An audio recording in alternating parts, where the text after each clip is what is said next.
नमस्कार। जैसा कि हम लोग देख रहे हैं, एक वीडियो बनाए थे जो कि संथाल की रूढ़ी विधि से संबंधित था।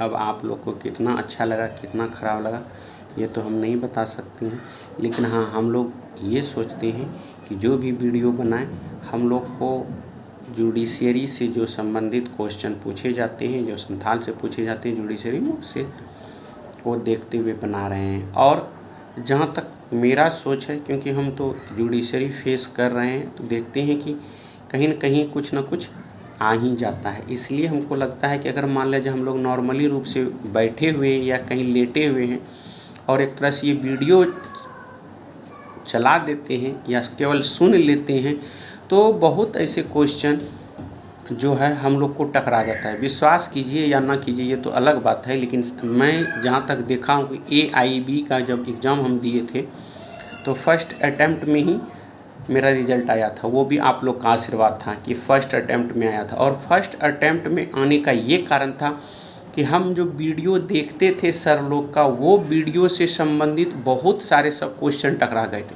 मे बी हमको लगता है कि मेरा जो है 15 से 20 क्वेश्चन यही वीडियो सुनने से आ गया था।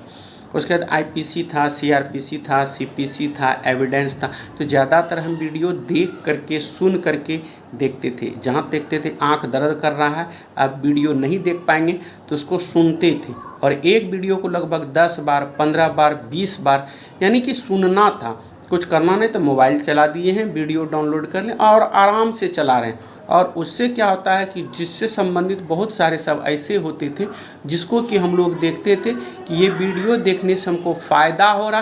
देखिए, सबसे बड़ी बात है कि फ़ायदा और नुकसान बाद में, सबसे पहले ये पता है कि हमको जानकारी इससे कितनी हो रही है और जानकारी के बारे में हम लोग क्या देख रहे हैं। तो जैसे मान लीजिए हम लोग देखते हैं कि संथाल की न्याय व्यवस्था के बारे में हम लोग सीधे बात पे आते हैं। तो संथाल की जो न्याय व्यवस्था था, सामान्यतः इनके द्वारा निर्मित अदालतों के इर्द गिर्द घूमता था। इनका अपना न्यायालय होता था और ये अपना न्याय करते थे, अपने समाज होते थे, अपने पंच होते थे। परंतु आधुनिकीकरण के दौर में संथाल लोग भी हमारे देश को न्याय प्रणाली का अनुकरण करने लगे। अब क्या होने लगा है कि अब जो है संथाल लोग भी अपने जो न्याय व्यवस्था था उसको आधुनिकीकरण को देखते हुए वह हम लोग की जो न्याय प्रणाली है उसी का अनुकरण करने लगे हैं। यानी कि हम लोग को जैसे हम लोग का न्याय व्यवस्था, वही व्यवस्था में वो लोग भी विश्वास करने लगे हैं। यह जनजाति भारत की तीसरी बड़ी जनजाति है। संथाल जो है भारत की सबसे तीसरी बड़ी जनजाति है और पूर्वी भारत की सबसे बड़ी जनजाति है। ध्यान से सुनना है, भारत की तीसरी सबसे बड़ी जनजाति है और पूर्वी भारत की सबसे बड़ी जनजाति है। यह झारखंड, पश्चिम बंगाल, उड़ीसा एवं असम में निवास करती है। संथाल झारखंड के दुमका, साहेबगंज, गोड्डा, देवघर, हजारीबाग, धनबाद एवं सिंहभूम जिले में इनका निवास है। इन सभी जगहों के संथालों की रूढ़ी एवं भिन्न भिन्न विद्वानों ने समय समय पर अध्ययन किया है और पाया है कि संथाल ग्राम की न्याय व्यवस्था ग्राम सभा के इर्द गिर्द घूमती है। वो लोग का जो न्याय व्यवस्था था वो था ग्राम सभा, जिसका प्रमुख प्रधान, देखिए न्याय जो होता था व्यवस्था इसमें रहता था। अब संथाल का जो सबसे प्रमुख होता था, जिसका प्रमुख ग्राम प्रधान या मांझी होता है। न्याय विधि व्यवस्था का, संथाल का जो न्याय व्यवस्था है उसका प्रमुख जो होता था ग्राम प्रधान या मांझी होता है। इसका मुख्य कर्तव्य किसका? ग्राम प्रधान का मुख्य कर्तव्य जन्म मृत्यु संबंधी रूढ़ियों का अनुपालन करना, वार्षिक त्योहारों का आयोजन करना आदि शामिल है।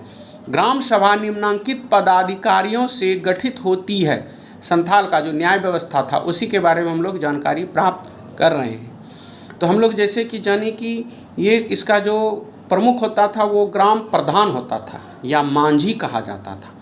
इसमें होता था, इसका जो पदाधिकारी होते थे न्याय व्यवस्था के, मांझी, परानिक, जोग मांझी, जोग परानिक, गोदेत, नायकी एवं कुंदन नायकी, यानी कि 7 तरह के पदाधिकारी न्याय व्यवस्था में भाग लेते थे संथाल के। उसमें होता है, इसके अलावा ग्राम के शिक्षित व्यक्ति को भी ग्राम सभा के लिए नामांकित किया जा सकता था और किया जा सकता है, अभी भी किया जा रहा है, जिसे हम लोग भद्र कहते हैं। न्याय व्यवस्था में तो इतने 7 तो रहते ही थे। उसके बाद एक जो पढ़े लिखे इंसान को न्याय व्यवस्था में जोड़ा जाता था, उसको भद्र के नाम से संथाल विधि व्यवस्था में जाने जाते हैं, या न्याय व्यवस्था जो भी बोलिए। ग्राम सभा के पदाधिकारी सामान्यतः वंशानुगत होते हैं। ध्यान से सुनना है, ग्राम सभा के पदाधिकारी सामान्यतः वंशानुगत होते हैं, जो कि उनके परिवार तक ही सीमित रहते हैं। हाँ, अभी भी हो रहा है, अभी भी संथाल में यही चल रहा है, वंशावली चल रहा है, पीढ़ी दर पीढ़ी चल रहा है, दादा पोता पोता इसी तरह चलता है, लेकिन एक ही परिवार का होता है, दूसरा परिवार का नहीं होता है। संथाल परगना भूधारण अनुपूरक उपबंध अधिनियम 1949 की धारा 5 एवं 6 ग्राम प्रधान की नियुक्ति से संबंधित है। अब ध्यान देखना है कि अब जो संथाल परगना भूधारण अधिनियम 1949 की धारा 5 एवं 6 ग्राम प्रधान की नियुक्ति से संबंधित है, जो स्वीकार करता है कि ग्राम प्रधान की नियुक्ति वंशानुगत होगी। देखें, संथाल परगना भूधारण अनुपूरक अधिनियम 1950 की अनुसूची 5, वंशानुगत पद की परंपरा हमारे यहाँ प्राचीन काल से रही है। वंशानुगत यानी कि एक ही परिवार के सदस्य रही है। सामान्यतः ज्येष्ठ पुत्र ही उत्तराधिकारी होता है। इसमें देखा है, प्रधान बनने में जो संथाल के बड़े पुत्र होते हैं वही प्रधान बन सकते हैं। यह रूढ़ी ज्येष्ठाकार के नियम का अनुपालन करती है। वर्तमान संदर्भ में यह नियम अप्रासंगिक हो रहा है एवं कतिपय जगहों का इसका अनुपालन हो रहा है। अब जो हम लोग जैसे देख रहे हैं कि न्याय व्यवस्था, तो न्याय व्यवस्था में बहुत सारे सब लोगों के बारे में, पदाधिकारी के बारे में हम लोग पूछे। अब इसमें ये बता सकता है कि न्याय व्यवस्था में भद्र क्या होता था, या भद्र की नियुक्ति कैसे की जाती थी, तो ये सब आ सकता है। तो अब हम लोग देखेंगे कि जो ग्राम पदाधिकारी होते थे उसके कार्य क्या होते थे। ग्राम पदाधिकारियों के कार्य जैसे होता था मांझी या प्रधान, जैसे कि मैंने बताया था, मांझी या प्रधान ये गांव के प्रमुख, यह गांव का मुख्य पदाधिकारी होता था। संथाल के गांव का प्रमुख पदाधिकारी मांझी या प्रधान होता है। इसे गांव का संरक्षक भी कहा जाता है। गांव के प्रत्येक कार्य का वह केंद्र बिंदु होता है, जो भी कार्य होता है उसी के निगरानी में होता है। उसके बाद होता है परानिक, यह मांझी का सहायक होता है। परानिक मांझी का सहायक होता है। सामान्यतः इसे हम उपमांझी की संज्ञा दे सकते हैं परानिक को। दूसरा होता है जोग मांझी, यह गांव के वयस्क जनों का संरक्षक होता है, वयस्क का संरक्षक। इसे हम सांस्कृतिक गुरु की संज्ञा दे सकते हैं। अब देखना है, भद्र किसे कहेंगे, उपमांझी किसे कहेंगे, गुरु की संज्ञा दे सकते हैं, सांस्कृतिक गुरु किसे कहते हैं। अब गोड़ेत, यह मांझी का आदेशपाल होता है। गोड़ेत जो मांझी होता है, प्रधान होता है, उसका आदेशपाल होता है। ग्राम सभा के लिए ग्रामवासियों को सूचना देना, मांझी के आदेश की सूचना देना, इसका प्रमुख कार्य किसका, गोड़ेत का। अब होता है नायकी। नायकी यह मुख्य पुजारी होता है। इसका मुख्य कार्य गांव के त्योहारों में पूजा संपन्न कराना है, नायकी का। अब सेवन में आता है 7वां जो हमने बताए थे, कुदुम नायकी, यह नायकी का सहायक होता है। बोर्डिंग महोदय ने भी इन पदाधिकारियों की शक्ति एवं कार्यों की चर्चा की है। ओमेले ने भी मांझी की चर्चा की है और उसे गांव का प्रथम पदाधिकारी कहा है तथा अन्य को उसका सहायक घोषित किया गया है। अब ग्राम सभा का क्या कर्तव्य है उसके बारे में हम लोग देखेंगे। ग्राम सभा का कर्तव्य क्या होता है। संथाल सभा को मोड़े होड़ कहते हैं।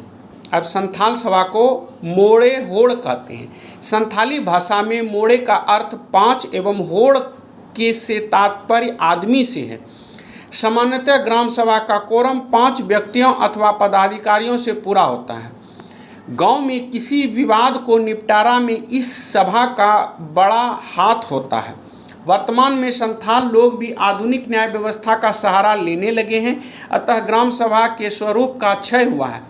साधारण विवादों को सुलझाने के अलावा ग्राम सभा निम्नलिखित बातों पर भी निर्णय लेती है।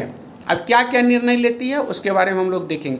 सर, आप लोग के लिए वीडियो बनाया जा रहा है और ये वीडियो को सब्सक्राइब करें, लाइक करें और अगर कुछ गलती हो तो कमेंट्स करें। जैसे राहुल सर हैं, उन्होंने कमेंट किए थे कि सर माइक के तो बारे में बताएं, और जहाँ तक हो सके आप लोग के लिए बनाया जा रहा है।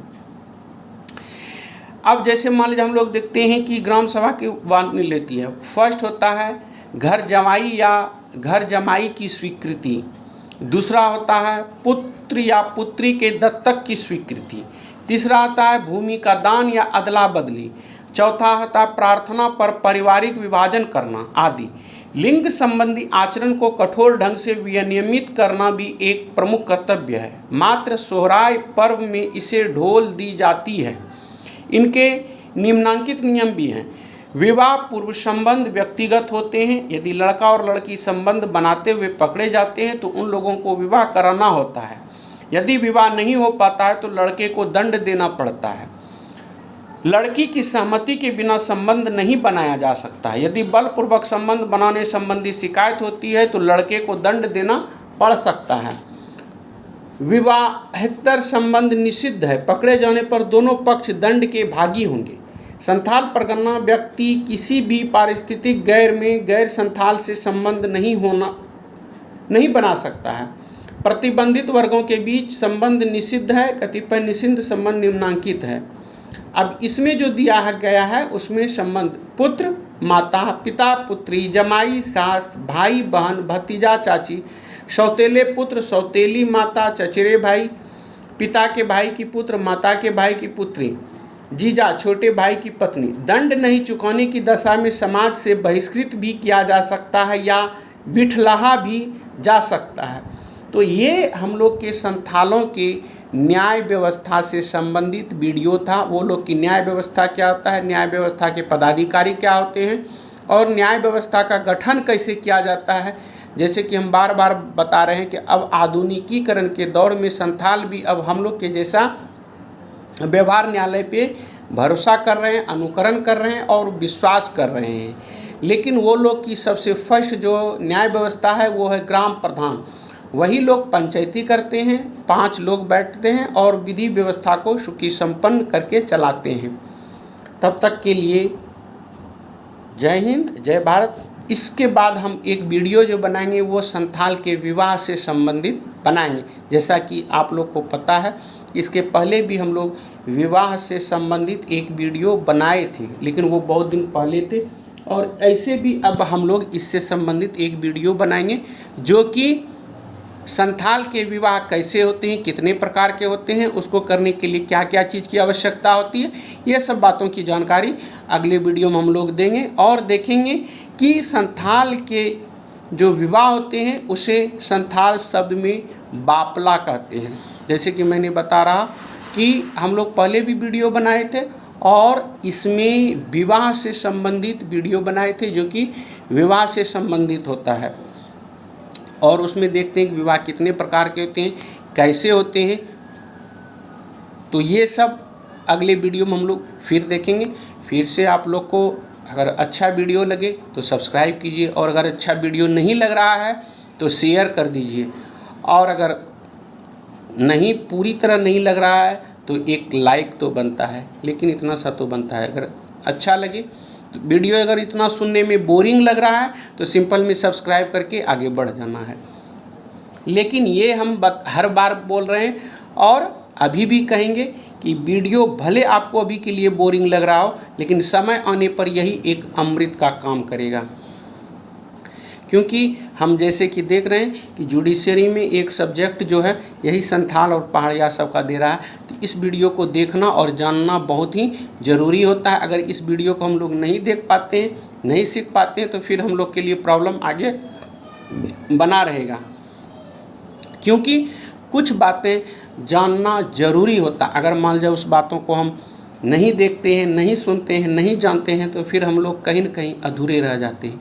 तो प्लीज़ वीडियो को शेयर करें और अच्छा लगे तो एक शेयर सब्सक्राइब तो ज़रूर करें। तब तक के लिए फिर से जय हिंद, जय भारत।